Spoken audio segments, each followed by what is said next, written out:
Shut up and sit down.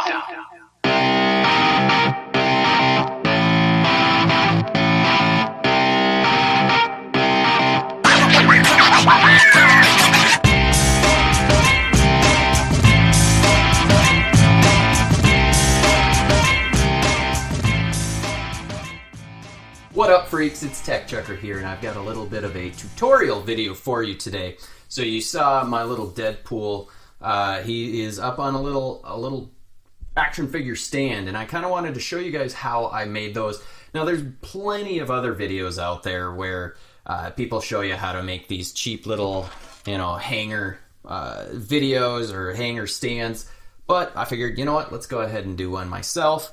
The only things that you need are hanger, obviously. It's got to be a metal one. If you try doing it with a plastic one, come on, seriously, you're going to try it with a plastic one? You can't bend it.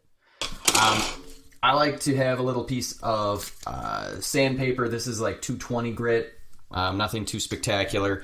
Some sort of wire cutter, something hard enough that's going to be able to actually cut through this easily, and then pliers if your wire cutters are just for cutting. These happen to be a plier / cutter. And then I like to have a piece of pipe or some sort of round piece that is the diameter of the base that I want. Because I don't like to eyeball it. I like to make sure that I get it exactly the size that I want. So basically, first things first, we're going to go ahead and snip both ends off of... We don't need this part. This part's gone. Get rid of it.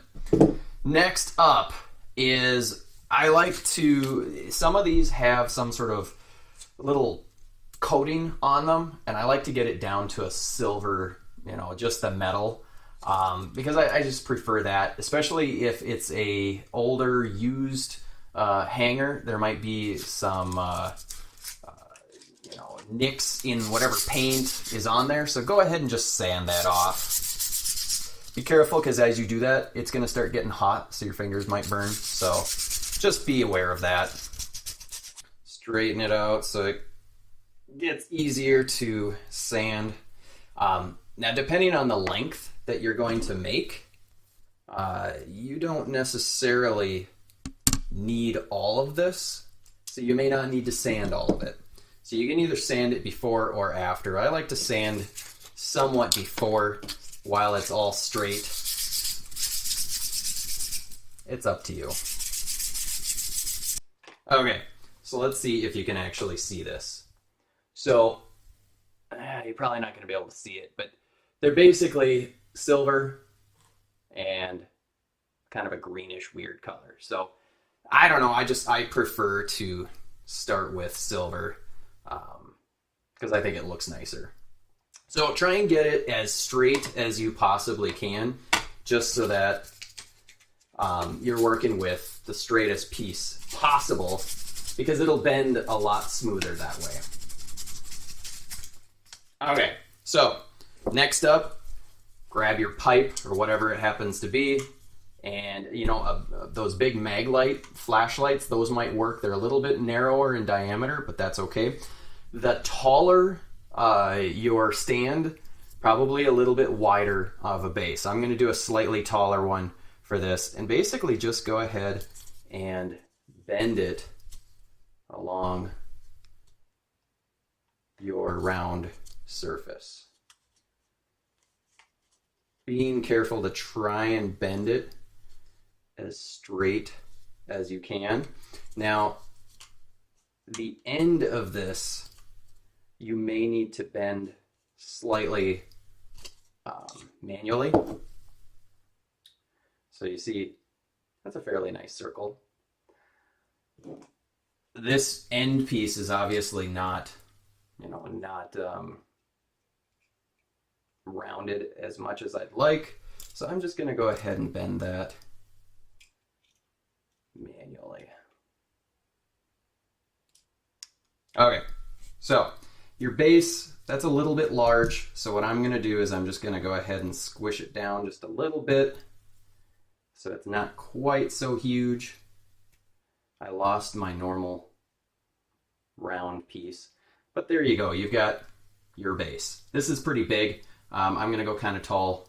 So then what you need to do is roughly about 1/2 inch in from the end, which is here, you are going to take your pliers, of whatever pliers you have, and put that plier right at the end there, or right where you want the bend.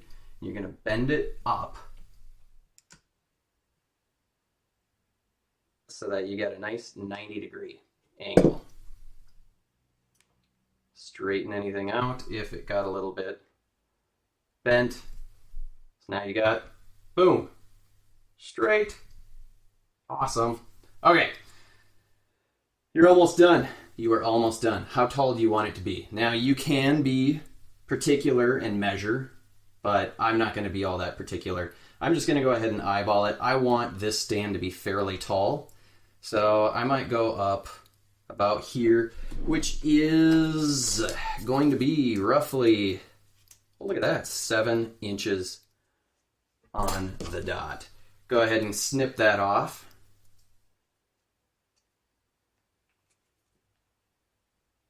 Oh, that was hard. That's what she said. There you have it. You got a simple stand, easy to use.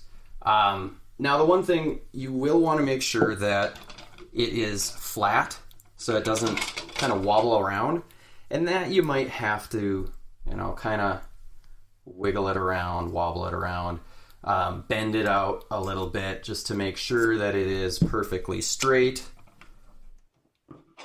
But for the most part, that's all you got to do. It's as easy as that. However much a hanger costs, which for whatever reason, hangers seem to just show up at our house, so I've got plenty of them. One thing that you might want to do is sand off the edge after you've cut it, because what you're going to do is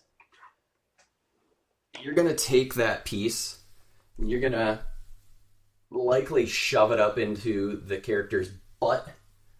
So, I mean, just like anything going up your butt, you don't want anything sharp going up there, right? So you're going to want to sand off this little burr that it creates when you cut it. Depending on the wire cutter that you're using, it can be pretty rough. So just know that if it's really, really bad, you may need to use something a little bit stronger than sandpaper to get that sanded. If you have a grinder, you know, go ahead and hit it with the grinder a little bit to soften that, or to round that out. Because, like I said, you don't want this thing cutting into your action figures and, you know, scraping the paint or worse, actually cutting into the sculpt of the figure. But basically, the end product is a pretty awesome little stand, I have to say. For free or extraordinarily cheap, this is pretty darn awesome. And now you've got stands galore, because you can make as many of these as you want. You can make them all different sizes. Another cool thing with this is you can bend the ends to be able to fit perfectly into a particular figure. So go crazy with it. And you know what? I'd love to see some pictures that you guys have of your display stands. Post them up on my Instagram or tag me in your Instagram if you have them. I'd love to see it. You know, it's always fun to see how everyone else does their displays and whatnot. So I hope this was helpful. If it was, go ahead and hit that like button. Hit the subscribe button if you haven't already. And until next time, I'll see you freaks later.